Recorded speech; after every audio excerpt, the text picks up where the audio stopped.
prazer de vir. Uma fala maravilhosa. E agora vamos passar para Raquel Pilar. Raquel Salgado. Raquel Salgado. Convite dos coordenadores, organizadores do Redes, a Maria Luísa, né, que está aqui mediando essa mesa, né, quem eu já conheço há muito tempo, né, e é sempre bom rever, né. Conheci hoje a Eliane, né, tivemos uma conversa bem assim, próxima agora, antes do início da mesa, e gostei muitíssimo da sua fala, Eliane.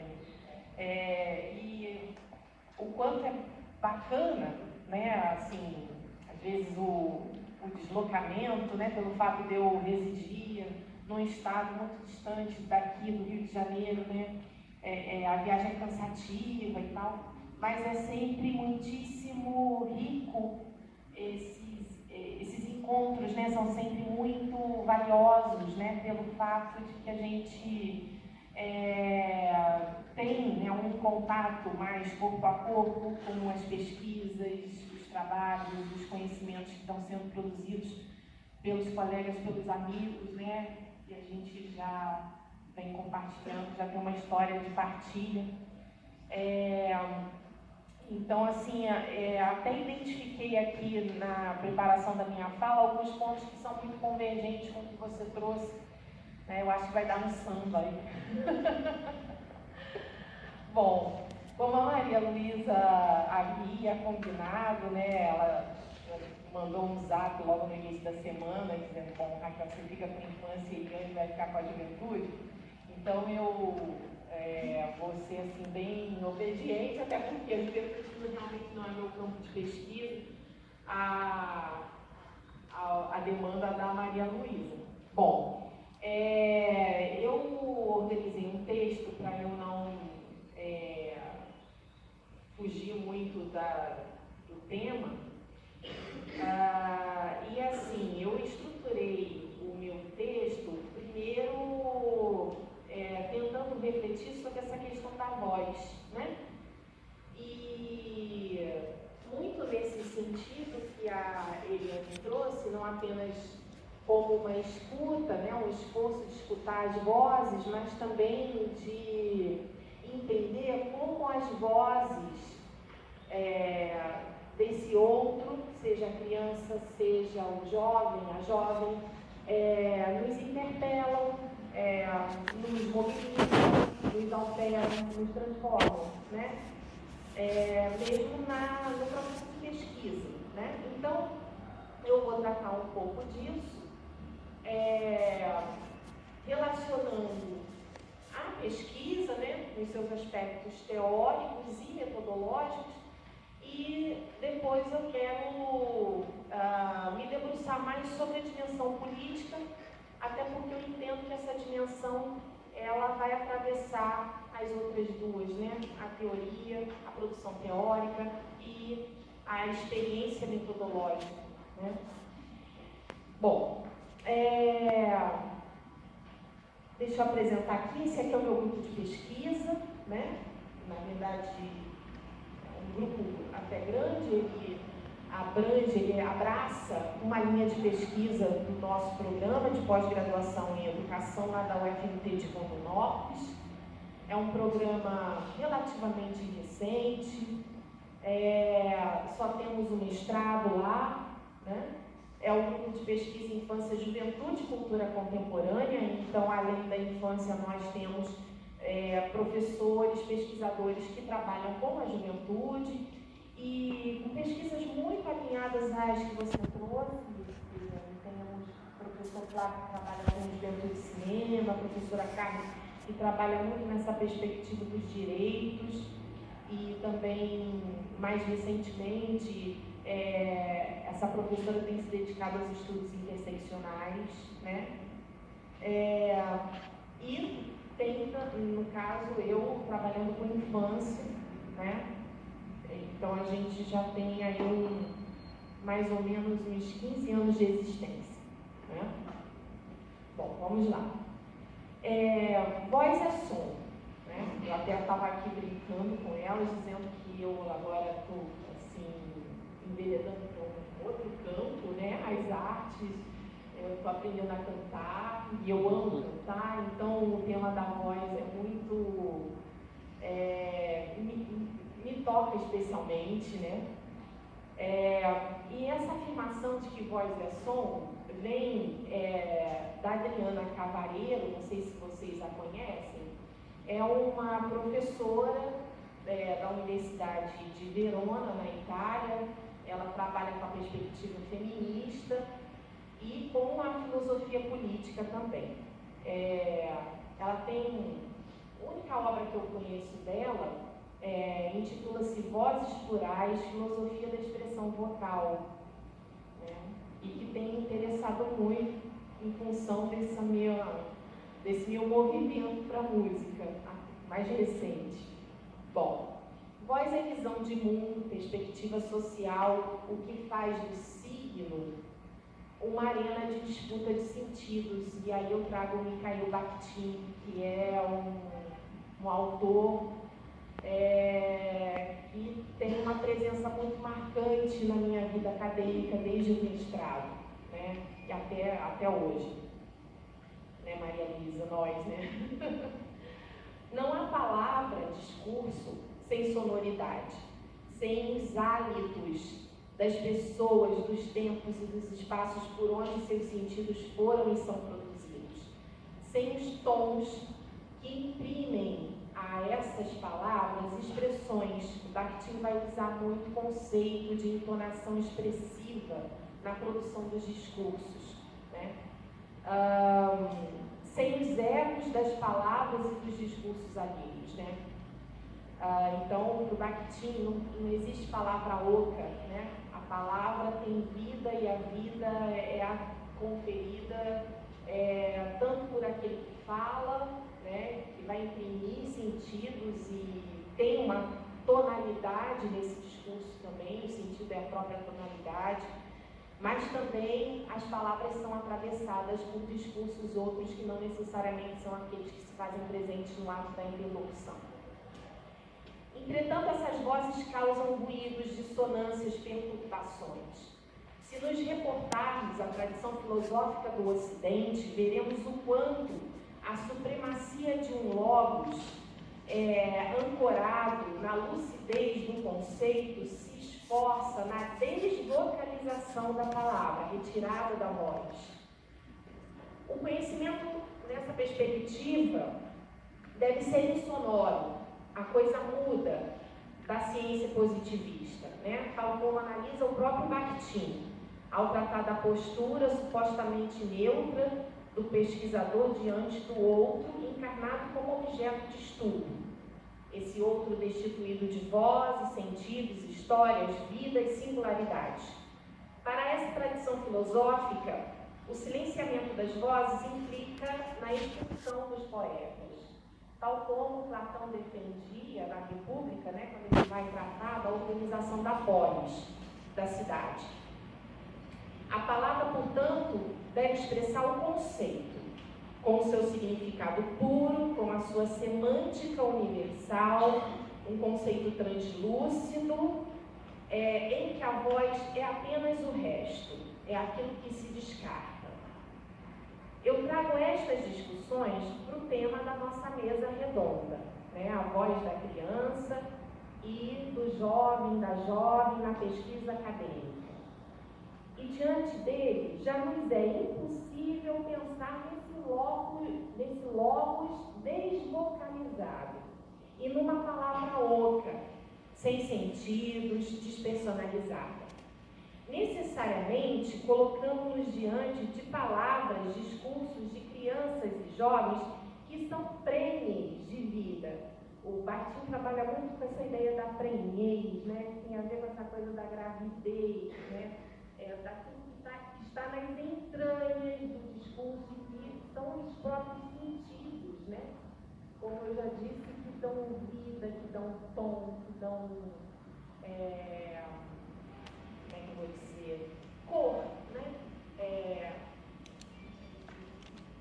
Movimento. Então, nessas palavras das crianças e dos jovens, há histórias, há corpos, porque são palavras de pessoas de carne e osso. Talvez aí resida o nosso maior desafio quando nos dedicamos a pensar na pesquisa. E aí eu faço algumas perguntas. Que lugares essas vozes ocupam nesse processo de pesquisa que é marcado por relações, interesses e perspectivas distintas? Como lidamos na condição de pesquisadora, pesquisador, com as palavras que vêm desse outro, criança, jovem, quando a nossa tarefa é produzir conhecimentos sobre eles? Né? É um desafio. Que vozes das crianças e dos jovens nós escutamos ou tentamos escutar quando estamos imersos nesse processo de pesquisa? Sem dúvida, estamos diante de questões que são metodológicas, teóricas e políticas. Né? Como eu já disse, a dimensão política ela vai abarcar as outras duas. Né? Nas pesquisas que eu tenho realizado com crianças pequenas, eu venho fazendo isso desde o mestrado. No meu mestrado já tem alguns tempos atrás, né? 96, século passado. Bom, nessas pesquisas, o desafio da escuta da voz do outro criança e de como as suas palavras e os seus discursos produzem também interpelações em mim como pesquisadora, né? Porque estou, assim, retomando o que a Eliane trouxe, né? Eu concordo plenamente com ela. Não é apenas escutar, mas é como essa palavra que vem do outro, essas vozes sociais, vão também produzir alterações até mesmo no processo de pesquisa, trazendo novas questões e fazendo com que eu me interrogue também, né? Na verdade, é um processo de mão dupla. Nós lançamos questões e também possibilitamos interrogações por parte das crianças e dos jovens, mas também esse processo, esse questionamento também acontece conosco. Bom, então essas relações elas vão também estar presentes na própria escritura do texto acadêmico. Eu tenho investido muito na construção metodológica de uma pesquisa e intervenção com as crianças, trabalhada e abordada de forma muito consistente, né, essa perspectiva, por pesquisadoras como a Lúcia Rabelo de Castro, da UFRJ, né, da psicologia, a Solange Jobim Souza, também da psicologia da PUC do Rio, e a Rita Marisa Rives Pereira aqui, minha querida amiga, né, aqui da UERJ, né, na educação. E na perspectiva dessas pesquisadoras, a pesquisa e intervenção se desenha nas alteridades vividas entre crianças e adultos, que são causadoras de muitos ruídos nas estruturas geracionais ancoradas em uma concepção adultocêntrica, que por vezes vai desqualificar as crianças ao situá-las na condição de dependência afetiva, social e, sobretudo, na condição de um vir a ser, né? Nós ainda vivemos, né, acho que no momento político atual isso tem sido reforçado, essa perspectiva, essa concepção de infância que encerra, né, dentro de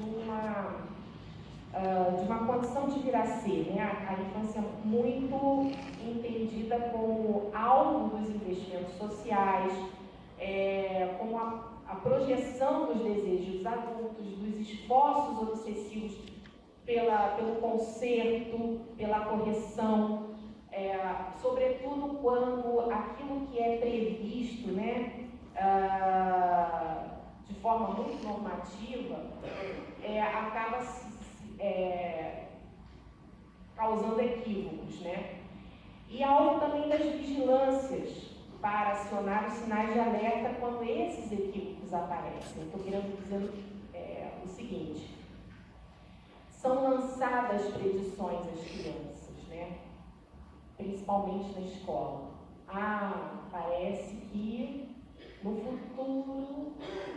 pessoa vai ser assim ou assado. Então é agora que precisa ser feita a correção, o conserto.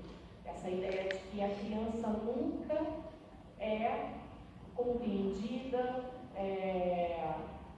nunca é valorizada a partir daquilo que ela vive hoje, né? A partir das experiências que ela manifesta, a partir das suas próprias histórias, né?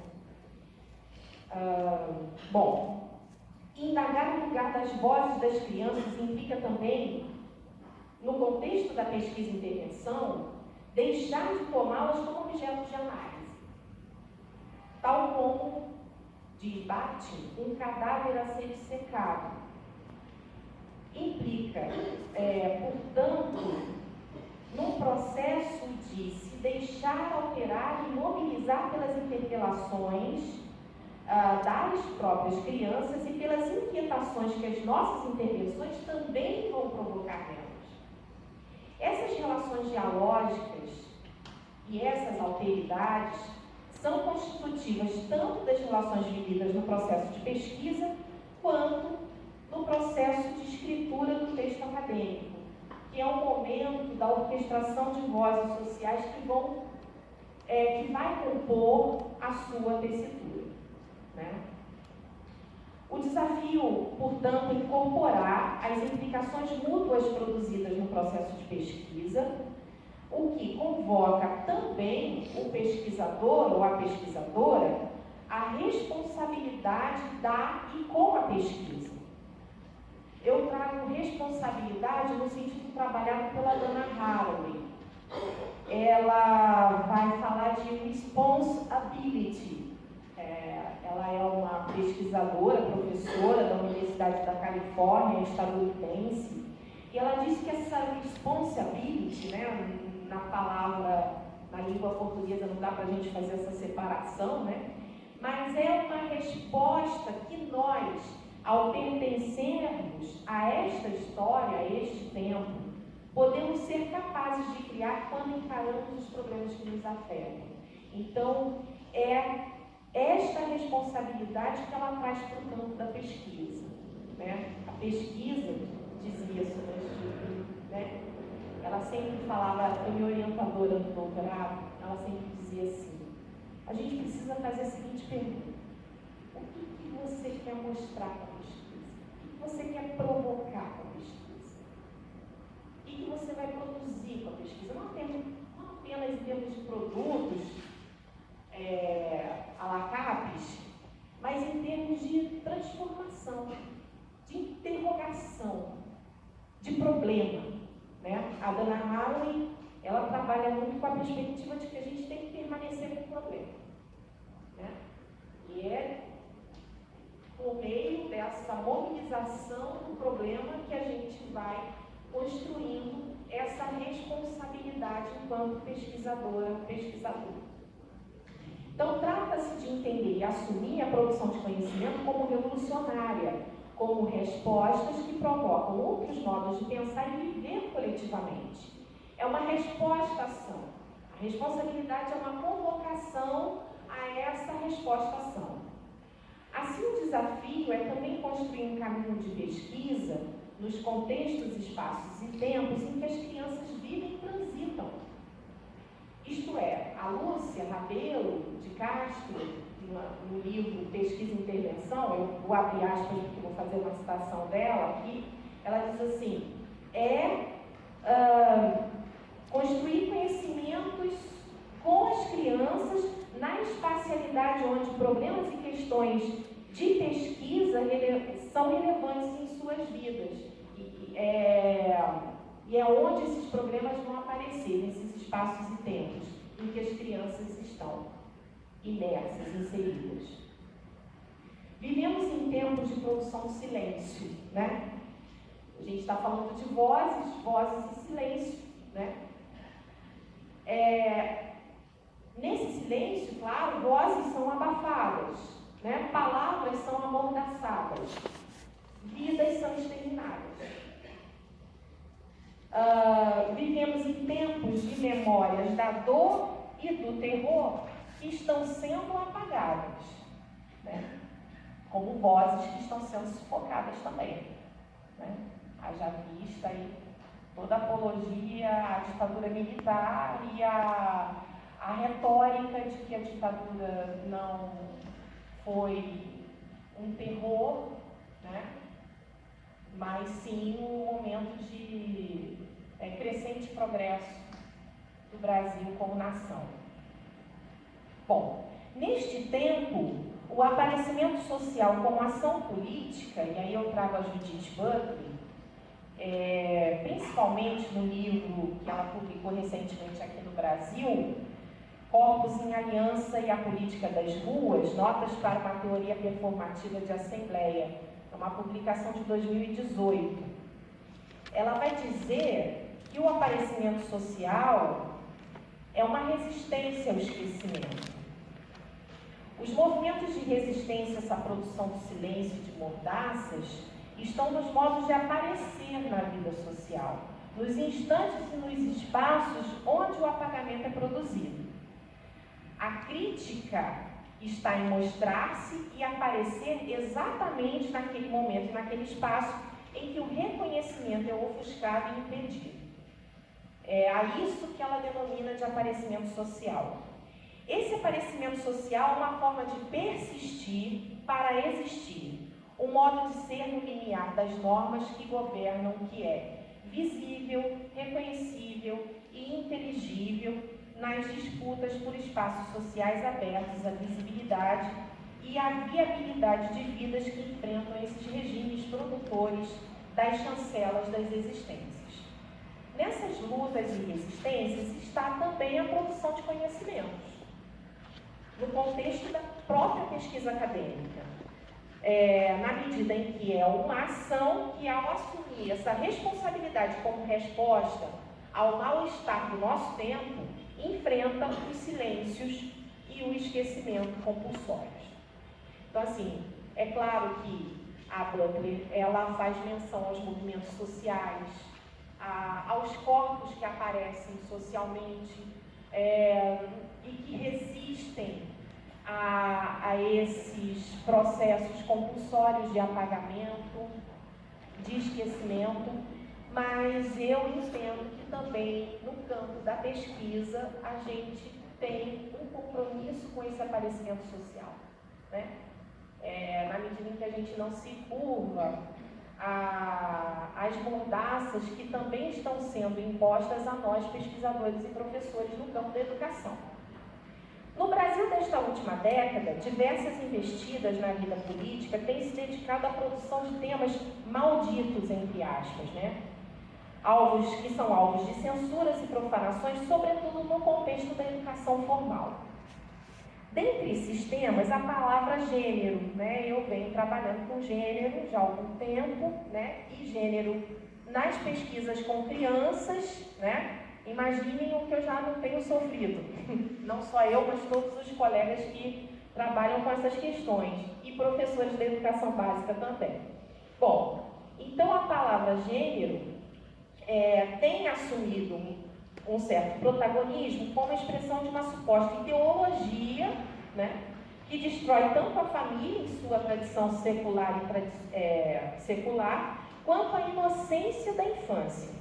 Noção também produzida secularmente para dar sustentação a subjetividades e relações sociais requisitadas por um modus operandi da própria sociedade capitalista. Então, setores da sociedade civil e governantes das diferentes esferas, municipal, estadual e federal, inspirados em princípios moralistas e fundamentalistas religiosos, organizam-se em torno de pautas proibitivas e criminalizadoras desse debate, né, do debate de gênero na nossa sociedade, do diálogo e da produção de conhecimentos sobre vidas que não se alinham a uma existência que é consagrada como a ideal, a modelar. No caso do gênero especificamente, é importante destacar essa matriz binária de inteligibilidade da vida, né? Que vai demarcar o masculino e o feminino, muito alicerçados numa heteronormatividade como fundamento de uma natureza humana. E essa norma, é produtora de um estatuto de sujeito e de uma vida inteligível. A Butler vai tratar disso exaustivamente, né? Então, as vozes dessa matriz de inteligibilidade da vida têm fortes ecos nas infâncias, sobretudo quando nós nos deparamos com discursos, imagens sociais, afetos e práticas que vão convergir em torno da produção de uma criança imaginária, de uma criança ideal típica. A Erica Berman, professora da Universidade de Manchester, vai tratar muito disso, né?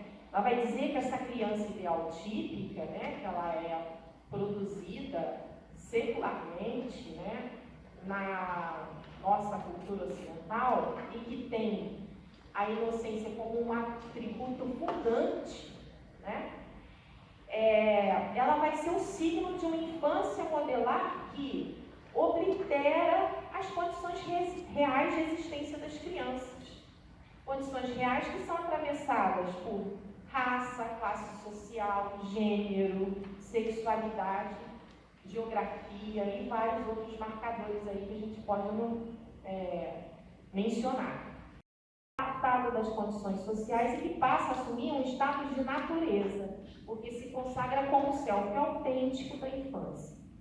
Esse imaginário, vai dizer a Erica Berman, é produtor e difusor de metáforas da infância, que vão se materializar nas diferentes práticas sociais de cuidado, de proteção, da educação das crianças. E também na pesquisa, né?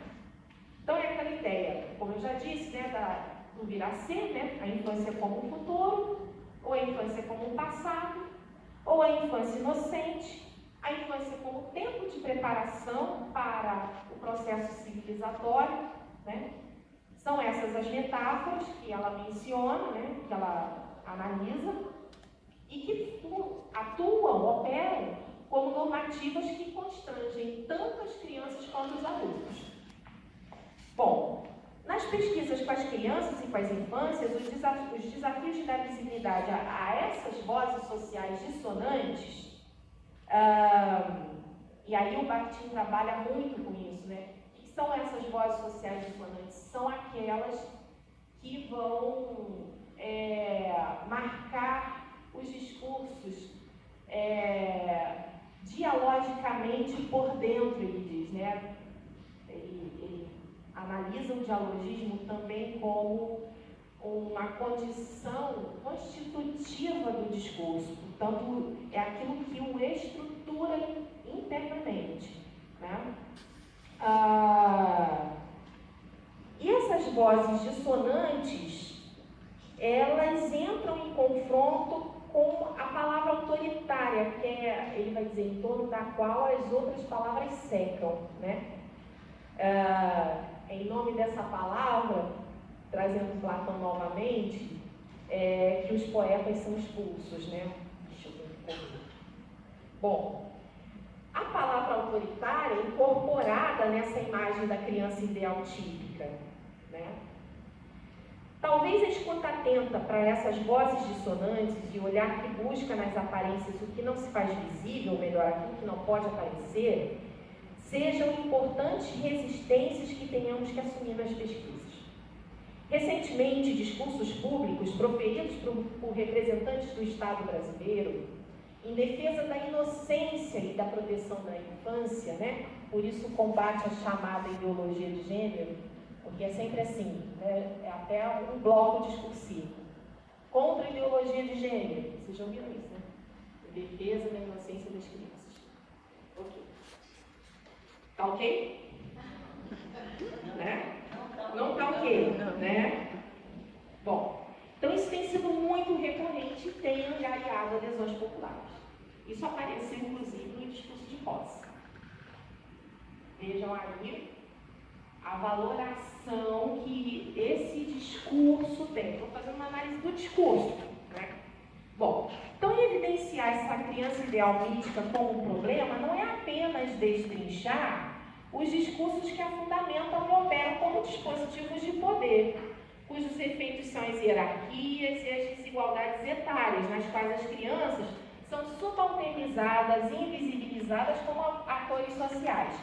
mas, sobretudo, salientar que diante de crianças que vão escapar desse ideal da criança mítica, que é a criança protegida por este Estado brasileiro, né? Que diante dessas crianças que escapam desse ideal, as prerrogativas da infância modelar são suspensas, dentre as quais está a própria proteção, com todas as implicações que isso vem a ter, se remetermos às relações de dominação e dependência que o discurso de proteção também carrega, né? Bom, a essas crianças que escapam, né, cujas vozes destoam dessa palavra autoritária da criança imaginária e que vai ser protegida quando se combate a ideologia de gênero, né? A essas crianças, as prerrogativas da infância deixam de ser aplicadas, fazendo com que elas não sejam mais vistas como crianças, ao arrancarem-lhes, inclusive, a própria infância. O rechaço das diferentes infâncias demarca fronteiras rígidas entre as crianças que são dignas da infância e as que já perderam até mesmo essa condição. Refiro-me aqui a crianças e infâncias cujas vidas são marcadas por muitas violências e que estão no avesso dessa trama da infância conclamada como a guardiã da redenção e do progresso da nação. Nesse avesso estão as infâncias encarnadas nas vidas de crianças para as quais o Estado brasileiro produz vendas e faixas de invisibilidade diante das violências atrozes que aniquilam as existências de meninas e meninos e são as manifestações cruéis do racismo, das desigualdades sociais, do patriarcado, da homofobia, da transfobia que estão entranhados na sociedade brasileira. Eu faço aqui um convite para que a gente olhe com uma certa atenção dados de violências contra as crianças que vão ganhar certa oficialidade na nossa sociedade e também para violências difusas que acontecem no cotidiano, no nosso cotidiano, né? A Berenice Bento que vai falar dessas violências difusas, né? Mas que são tão importantes quanto aquelas que se oficializam. Para que a gente possa problematizar isso e analisar como há uma série de mecanismos postos em práticas pelos aparatos repressivos do próprio Estado no sentido de produzir políticas de desaparecimento social que vão estar diretamente incidindo na vida das crianças. Bom, então aí eu vou trazer o meu gráfico, que não é meu, né? Eu retirei do Atlas da Violência de 2018, né? E aparecem estatísticas assombrosas, né? No caso aqui de estupro com crianças até 13 anos. Então vejam ali, a coluna azul indica as crianças. E aí a gente chega à faixa dos 50%. Mas isso é absurdo, isso é pavoroso, é terrível demais. Mas a minha problematização aqui, diante desse gráfico, é a seguinte. O documento, tanto o Atlas de 2018 quanto o Atlas de 2019, não dedicam, né, ambos os documentos não dedicam um capítulo, vamos chamar assim, um tópico específico, para tratar dessas infâncias. Já tem a juventude, né? Eu não estou dizendo que não tenha que ter. Mas cadê as infâncias? Cadê? Onde estão as pesquisas que vão se debruçar detalhadamente sobre essa estatística assombrosa? E mais do que isso, né, também, né,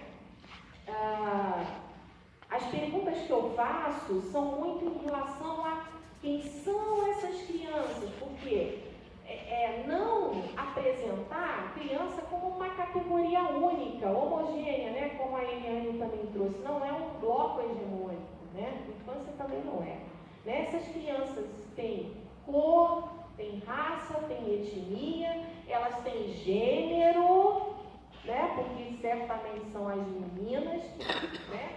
Elas vivem em determinadas regiões do Brasil e estão alijadas também pelo poder público. Então, cadê as pesquisas que de fato vão se envolver com essas vozes que estão sendo emudecidas? Onde estão essas vozes?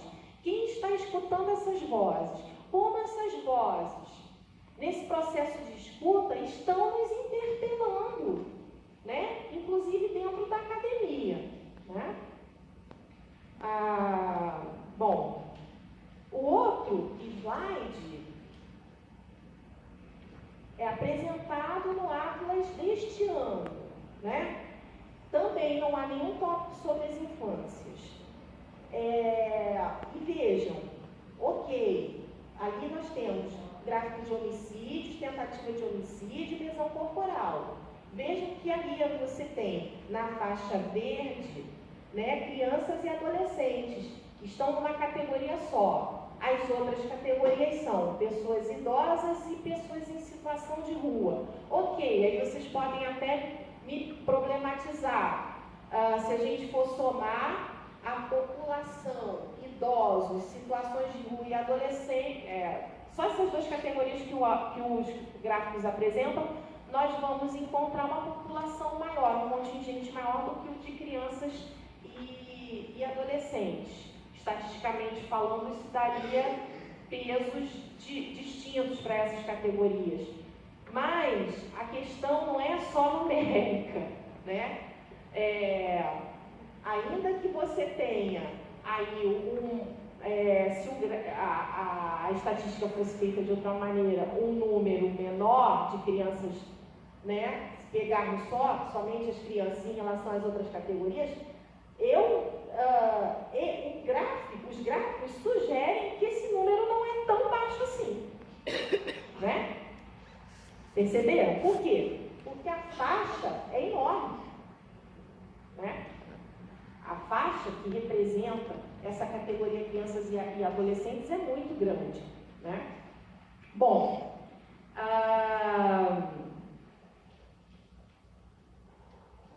ok.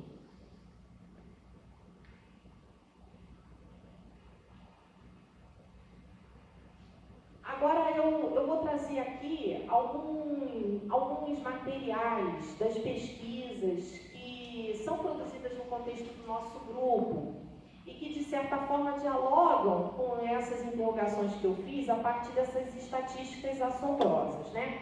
Então, uma delas é a da Ana Letícia Bonfante, psicóloga da Delegacia da Mulher, que defendeu recentemente a sua dissertação de mestrado, intitulada Vidas que Merecem Ser Protegidas, Violência Sexual contra Meninas, Gênero e Educação. Eu não fui a orientadora dela, mas tive o enorme prazer de participar da banca. E a outra pesquisa é a do Bruno do Prado Alexandre. O Bruno trabalhou com memórias de infância de travestis. Ele foi me orientando. A dissertação do Bruno intitula-se Sobre Corpos que Não Podem Aparecer, Memórias de Escola nas Narrativas de Pessoas Travestis. Vou trazer aqui uma breve discussão das pesquisas dessas duas pessoas muito queridas. Quem tiver interesse, as dissertações estão no site do nosso programa. Bom, a Ana Letícia, na sua pesquisa, dedica-se a analisar inquéritos policiais instaurados na Delegacia Especializada de Defesa da Mulher, Criança, Adolescente e Idoso, do município de Rondonópolis, em Mato Grosso, entre 2010 e 2017. Ela analisou os inquéritos, tá? Inquéritos voltados para os crimes de estupros cometidos por homens contra meninas, né, crianças. A maioria desses homens está na família dessas meninas, né? Ou é o pai, ou é o padrasto, ou é o vizinho, o tio, o avô, né? Bom, ela vai discutir como a violação da inocência aparece como uma retórica que deve ser protegida para salvaguardar a ordem social, para a qual a menina que sofre a violência é quem menos importa. Essa menina é o que menos importa. O agressor é o tempo todo protegido pelo próprio Estado. Porque essa menina deixou de ser criança na medida em que a sua inocência foi violada. É muito pior aos olhos do Estado a violação da inocência da infância do que a violação do corpo da menina, da vida dela, o destroçamento da vida dessa menina. Além disso, as estratégias discursivas de proteção do Estado são muitas, dentre as quais está a presença dos termos parceiro sexual e relação sexual nos inquéritos produzidos pela polícia. Ele não é agressor, ele não é um estuprador, ele é parceiro sexual. Ele pratica uma relação sexual com a menina e não um estupro, né? Então, são dispositivos discursivos para não visibilizar o estupro das meninas em nome da proteção do patriarcado mesmo, no qual este Estado está ancoradíssimo, né? Na pesquisa do Bruno, passar o excerto.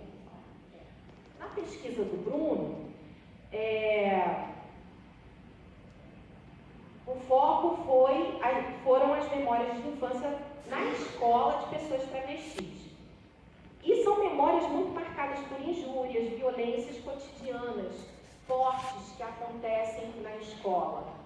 Nessas infâncias, corpos, gêneros e sexualidades identificados como abjetos, o que não se alinham, né, às normas de masculinidade e feminilidade a que eu me referi antes, são corpos forçados a desaparecer. Então, daí vem a proibição do acesso ao banheiro feminino, isso para uma criança, né, como um claro processo de produção do não lugar a este corpo em desalinho, né, que não cabe na escola, e as injúrias que são assentidas pela própria coordenadora pedagógica ao afirmar que o menino que sofre porque é xingado o tempo todo de viado, é viado mesmo. Ela afirma, é viado mesmo, porque é um menino afeminado, né? Que não se comporta conforme a masculinidade requisitada para essa infância. Então, é aquela ideia do conceito dos corpos desde muito cedo, né? Altamente, né? Isso muito, sendo muito lançado para as crianças, né? Então, é agora, na infância, que esse corpo tem que ser consertado para prevenir o que virá amanhã, né? Tá, já estou terminando. Bom, como sim, né? E aí, protege-se a inocência das crianças, combate-se a ideologia de gênero. E o que a gente faz? Nós colocamos essas crianças para sofrer, as violências aumentam, né?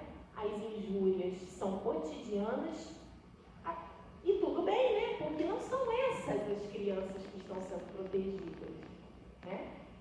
Bom, como estamos neste desafio de escutar as vozes das crianças que ressoam nos ruídos, nos diferentes tons, notas e dissonâncias, vou trazer aqui a palavra de uma menina de 5 anos que aparece na pesquisa de uma orientanda minha que também defendeu recentemente, que é a Sandra de Celso Camargo. É o próximo excerto, por favor.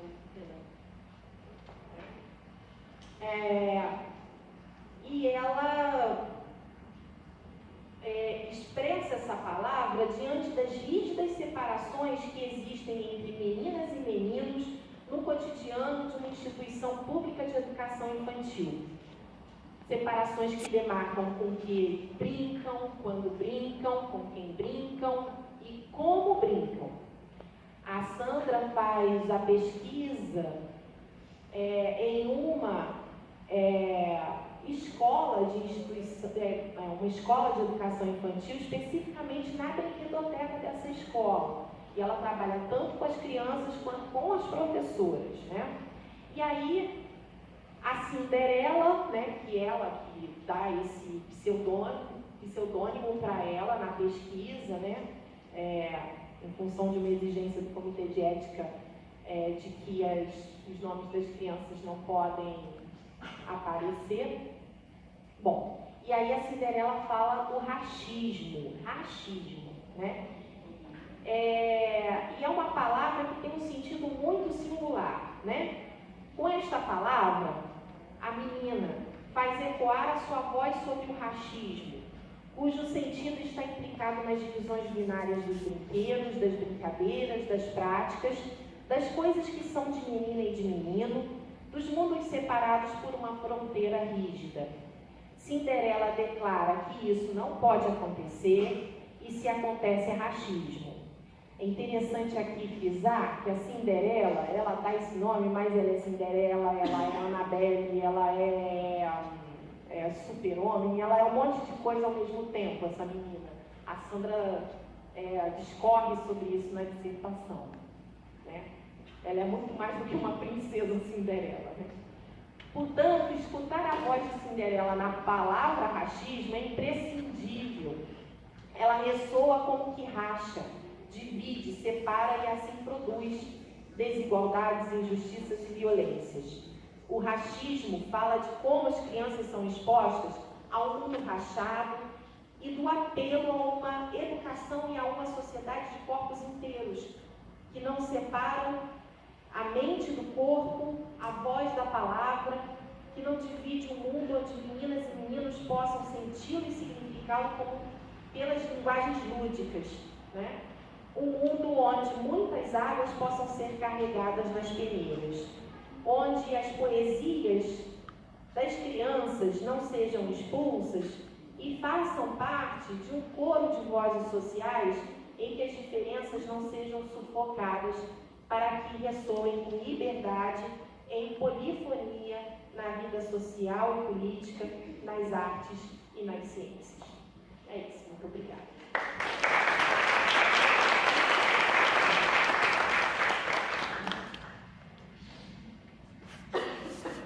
Queria agradecer muitíssimo as duas, a Eliane e a Raquel, pelas falas incríveis, né, que nos sensibilizaram demais. Eu tive que me controlar aqui, embora a gente já saiba de tudo isso, a gente tem que se controlar muito para não se emocionar muitíssimo, né, gente? Porque eu acho que estamos sendo expostos a um verdadeiro massacre em termos dessa questão abordada aqui pela mesa, que diz respeito às vozes, né, das crianças e dos jovens hoje em dia, né? Eu vou abrir logo para as questões, mas eu queria fazer aqui um comentário, digamos assim, sobre algo que eu ouvi ontem, que é o seguinte: a Damares é uma pessoa parecida, não anda? A gente falou isso aqui, né? Ela é a ministra dos Direitos Humanos, incrível, né? Ela está quieta, mas quando ela aparece, ela viu Jesus da goiabeira, né? Foi muito criticada, e ela sumiu, deu uma sumida. Mas quando ela reaparece só fazendo aquilo que eu não vou dizer o nome, que está sendo gravado, né? Então, ela, esse fim de semana, próximo, ela vai dar uma festa junina em Brasília. O seguinte, mas aí tudo bem, aí eu até falei, nossa, mas até que Damares está se, entendeu? Ela está ficando melhor, né, e tal. Ela vai dar uma festa junina. Ela disse, não, mas ela vai dar uma festa junina, o intuito dela é aproximar homens e mulheres para constituírem, para que eles tenham vontade de constituir famílias normais, tá? Então é isso, na quadrilha só entram homens e mulheres, héteros, naquela quadrilha, pois é, naquela quadrilha só entram homens e mulheres héteros para terem filhos que também serão meninas e meninos que vestirão azul e rosa. Tá? Ai, gente, vamos lá. Gente, olha só, eu vou abrir as perguntas, tá? Vou fazer um psicologia na minha mesa e introduzir algumas questões. A Eliane fala da pesquisa em primeira pessoa de jovens, digamos assim, né, e como isso tem crescido para falar sobre suas próprias experiências, seu próprio lugar. E aí a Raquel tem as crianças que não vão ocupar esse lugar de fazer uma pesquisa em primeira pessoa. Né? Elas estão interditadas a escrever pesquisa acadêmica. Na pesquisa da Sandra, você trouxe um pouco dos procedimentos para trazer a voz das crianças, mas eu queria que você falasse mais disso. Que procedimentos que a gente pode usar para, na escrita acadêmica, na dissertação, na tese dos artigos, conseguir dar a visibilidade, sabendo que é impossível que elas próprias sejam as autoras literalmente. Né? E como discutir os dados com as crianças. Os dados que a gente produz, os dados que a gente apresenta, os gráficos sobre violência, né, além de ouvir as experiências locais, né, mas como é que a gente produz essas discussões do que a gente constrói na academia com crianças. E aí, voltando para a juventude, as perguntas estão fazendo mais uma direcionada, mas fiquem à vontade. Para a juventude, a Eliane, você falou bastante sobre como que a juventude está produzindo histórias sobre si própria, né, para a gente não só ter as pesquisas de nós adultos sobre jovens, mas eu queria saber como que essa ideia das pesquisas jovens de jovens tem produzido interrogações sobre a vida adulta, sobre o modo como os adultos vivem, produzem, sobre o mundo que a gente está produzindo e deixando de legado para os jovens. Né? Como é que então eles também nos interrogam e não só produzem, não só os outros produzindo sobre a sua própria lugar de outros, mas como é que eles estão interrogando a nós, essa existência que é a padrão que é adulta, urbana, né, heterossexual. Né? Ele próprio é a resposta, né? Eu já estou fora dessa parte de jovens. Aí que tá, estou fora da parte de jovens, tá? Já pensei que chorou? No Japão até 19 anos. Pronto, mas já estamos aqui, localizando, né? Pensando isso aqui no Brasil. O Arnaldo, pedagogo feliz, uma pergunta bem mais básica, achei sensacional as indagações do colega. Eu vou ouvir a resposta. Na verdade, é uma levantada de bola para cortarem aí, né? Sobre a efemeridade do tempo de infância muito curto, fazendo um diálogo com a impossibilidade de se repetirem, não só a juventude, mas infâncias também. Quando a gente estuda, não há uma episteme capaz de dar conta do tempo curto, abreviado, que caracteriza o tempo de infância, no sentido de se criar soluções para essa infância que está sendo estudada. Então você começa a estudar, começa a entender que essa infância de uma determinada geração tem características peculiares, específicas, e quando você aparece com respostas para isso, a criança já cresceu e já vem uma outra infância. Eu queria entender um pouco melhor como é que, na visão das cientistas, vocês poderiam lidar com isso e inspirar a gente aí que está só como aluno aqui. Bom dia, pessoal. Sou Ana Karina, professora da Faculdade de Educação. Poderia comentar várias coisas. Eu queria um pouco me ater ao tema da saúde mental de jovens e como a gente vai abordar isso num processo de construção do problema como uma questão social, né? Uma questão para a pesquisa nas ciências sociais. Em função dos muitos casos de tentativas de suicídio aqui na UERJ, nos últimos tempos, eu andei muito revisitando meus tempos de psicóloga, que foram há muitos anos atrás. E as nossas pesquisas também, quando você diz que não aparecia, não é? E agora tem aparecido, a minha suspeita é de que isso já sempre apareceu.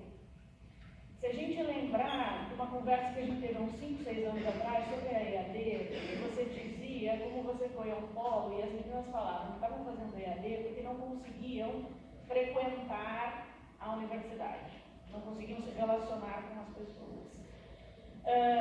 Como tem aparecido pesquisas que dizem que na universidade o sofrimento psíquico e tal, e algumas começam a levantar que a universidade não é necessariamente, não é apenas o lugar da produção, mas é o lugar do acolhimento dos sofrimentos o lugar onde é possível estar em sofrimento emocional e encontrar algum tipo de atenção a isso.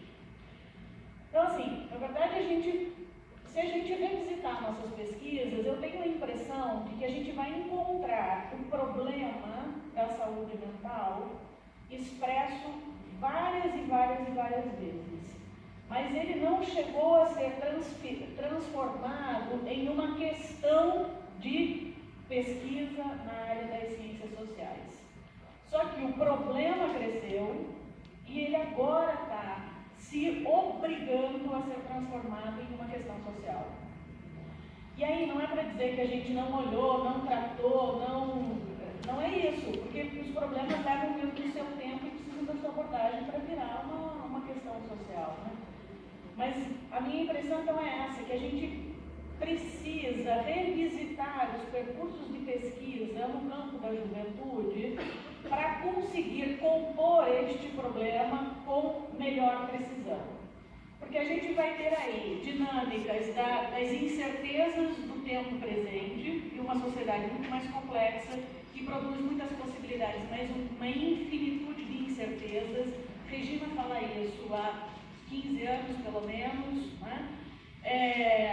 Mas a gente tem também uma série de coisas, mas tem também uma questão que tenho pensado nos últimos tempos, que é o quanto o aprofundamento dos estudos sobre a violência sexual contra crianças, sobre o racismo, por exemplo, como isso incide sobre as pessoas, a constituição dos sujeitos, o quanto isso, até então, enquanto era um problema velado, não visto, porque a violência contra as crianças acontece desde sempre, exatamente do mesmo jeito. As crianças são abusadas e são estupradas por pais, tios, irmãos, desde que o mundo é mundo. Este não é um problema novo.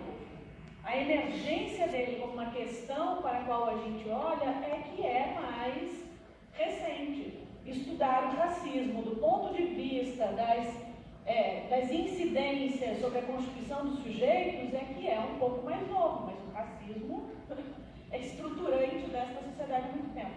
Então, como é que a gente vai olhar para isso, para as consequências disso, do ponto de vista da produção das subjetividades e da saúde mental?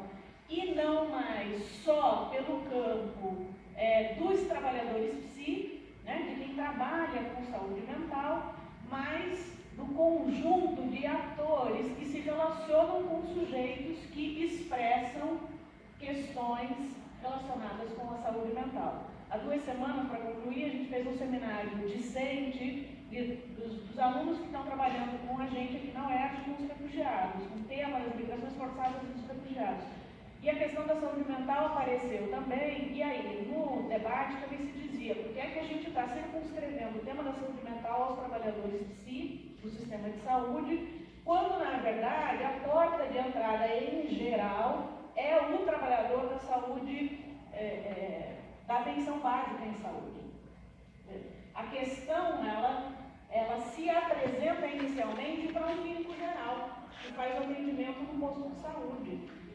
E ele é que vai ter que ter a possibilidade de perceber a necessidade de algum encaminhamento ou de uma abordagem imediata àquela questão. E aí, isso é para refugiados imigrantes, mas é para o tema geral da saúde mental.